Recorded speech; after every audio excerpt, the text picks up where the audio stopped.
we're live. Good afternoon, everybody.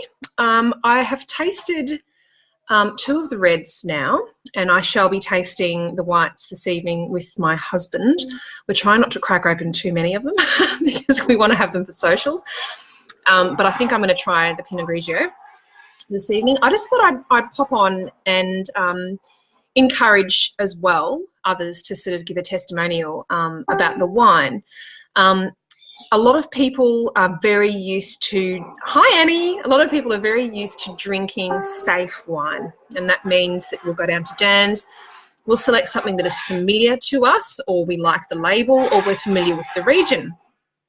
If you're lucky enough to live somewhere near a winery, near a vineyard, like I was when I was growing up in the Yarra Valley, we had access to the most incredible wines, and we were very, very lucky. Hi Colleen. Not everyone can be as fortunate, and in fact I've spoken to a couple of prospects who are down in Adelaide Hills, Clare Valley, New South Wales, the Barossa, and of course their argument is, look, I have excellent wine on my doorstep. I think one of the things that we really, really have to remember about this club is that it is an adventure club. It's about stepping outside of that comfort zone and thinking, you know what? I've never had a Vermentino. I've never heard of Vermentino. I'm going to give that a bash. And because you're getting one bottle of wine a month, whatever packet, one variety, you only get one bottle of the Vermentino, let's say, hi Jake, then you're offered a chance to taste it and go, yeah, that was pleasant, but not for me. That's fine, you know, and it's a way to expand our palate, to gain an understanding of different terroirs and different varietals, learn how to appreciate wine. I have spoken to a number of people who said, look, I'm fine with my gossips. I'm fine with my $4 bottle of clean skin or whatever. And look, I have had some incredible clean skins from the Yarra Valley. If you don't know what a clean skin, it's basically the end of the line, end of the run for a vineyard, and they'll sell it without a label. So it's literally a clean skin, clean slate, no label, no branding, nothing. So I think one of the things I'm trying to say is that when you approach these wines, do it with the education side in mind. So we're trying to encourage people to expand their palates. We're trying to encourage people to explore different wines from around the world. And we have to remember that Australia has, hands down, without argument, some of the best red wine and some of the best white wine in the world. When you're looking at wines that are in this current shipment from France and Italy, these are very old world wines. These are wines from regions that have had hundreds and hundreds of years worth of history. You've got Argentina and Chile, and these regions, sorry, my daughter's going crazy. Sophie, stop. No, don't do that. Chile and Argentina, South America, has some amazing wines as well, but again, the terroir is going to be very, very different to what we have here in Australia. So expect some different flavours, expect some different tastes.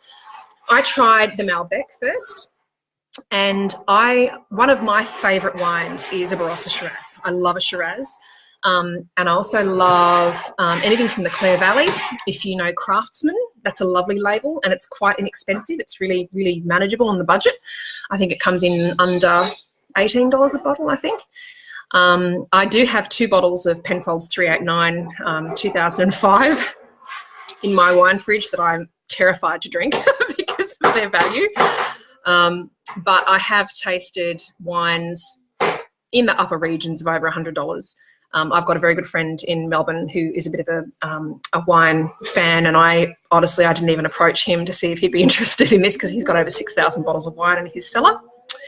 And every time we go down there, he introduces us to something new and something spectacular. So yeah, I think when you're approaching these wines, think about it from the education perspective. You're expanding your palate, you know, and that sort of thing. So with the Malbec, the one I tried first, I noted that it was very, very smooth. When I first had a look at it, it was very ruby. When you start sniffing the wine in your 5 S's, you see, and then you sniff, I got a lot of really good fruit. And even these sort of notes of, it just reminded me of an old leather chair. I know that sounds really stupid, but it reminded me of that comfortable leather smell. I don't know, it's hard to explain. This is the thing about wine tasting. You can taste a can of tennis balls in a white wine, if that's where your olfactory takes you. And then on the palate, the alcohol is not very apparent at all. It was very easy to drink. You didn't get that burn. The tannins were nice. It was not as grippy as I thought it would be, being a Malbec. It was very, very smooth drinking. It was lovely. The Merlot was, again, really nice, but a bit more on the tannin in the mouth. It was a little bit more aggressive. It was really nice, and way too easy to drink. We polished off that bottle pretty quickly. And yeah, I just think in terms of quality, these are very high quality wines from terroirs that are really, really interesting, from different regions that you would never pick.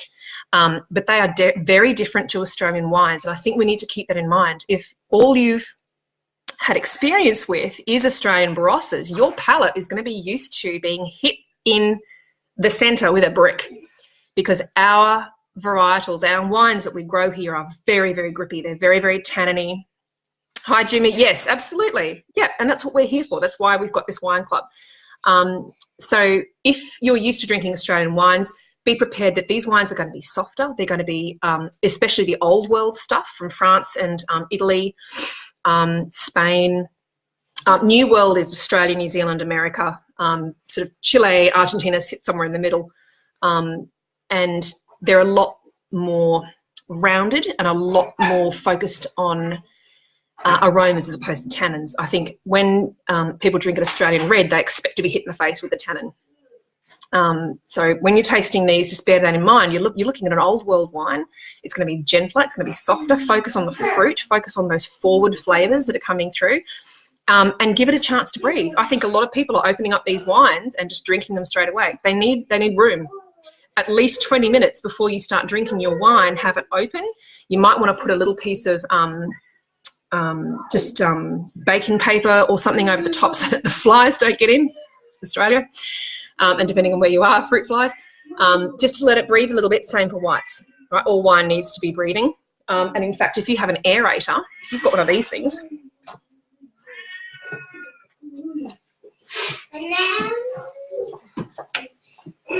sorry, intermission music. If you've got one of these, this is an aerator. So all wine will benefit from being exposed to a little bit of oxygen. And what this does is it has a little sort of filter, so it can catch any of the stuff that you get in the bottom of the bottle, particularly really old bottles. And what it does is it, through these little holes here, not sure if you can see them, it'll suck air in and really aerate your wine before it goes into the glass. So that's fantastic. You can get these from, I think Robin's Kitchen's got them for like $20, but I have seen them on Wish for $4 something. I mean, you take your chances with Wish, I think. But if you've got one of those, that's a good idea. Otherwise, just let it open before you start drinking, and really take into account those tasting notes. So if it recommends meatballs and tomato, try and, appreciate the fact that, Jerry, the wine whisperer, has gone to the trouble to provide that information for you to better your experience and the experience of your guests as well. So you might want to serve little meatballs with a little bit of tomato sauce on a toothpick to have as a snack while they're drinking the wine, because that is only going to enhance the wine. In fact, Nina was saying that there's a particular wine, I think it was the Malbec actually, that she says, hang on darling, yes we can. When you have a piece of dark chocolate with it, it's just like, it's magical. It's just amazing. So really take into account those tasting notes as well. And if you don't know about the 5 S's, look them up and learn how to swirl a glass properly so that you can really get those aromas moving. And also think about your glass as well. I'm probably teaching people how to suck eggs here, but please don't drink it out of a cup. I mean, I know you wouldn't, but really think about the shape of your glass as well, because that can really impact wine as well. I think that's all I wanted to say about tasting wine. So take care with it, open it up, let it breathe, appreciate the tasting notes, consider the fact that we have been used to drinking really in-your-face, minerally wines in Australia. That's okay. My pleasure, Jake. I hope I'm not teaching someone to suck eggs. But I just thought it'd be interesting because we're in the tasting mode now, and I don't want people to sort of open up a wine and go, I don't know if I like this or not. You need to be tasting it correctly. And I think it's important to remember too that we are very spoiled in Australia. We have some of the most incredible wines. But they are very unique as well. They're very strong. If you compare it to the Malbec, for example, so the Malbec's very smooth. It's very mouth-filling. It's like velvet. It's extraordinary, beautiful fruit. But if you're used to a Clare Valley Shiraz, you know, I mean, they're two different varietals anyway, Malbec and Shiraz, but red wine is red wine to some people. Can we do a puppet show? Excuse me. We can do a puppet show after you've had a bath. We have a shadow screen that the girls use. Yeah, so that's just my 2 cents. I thought I'd jump on. I have been a wine lover for many, many years. I won't say how many years. And I grew up very spoilt. I grew up in the Yarra Valley. Spent a lot of time in vineyards.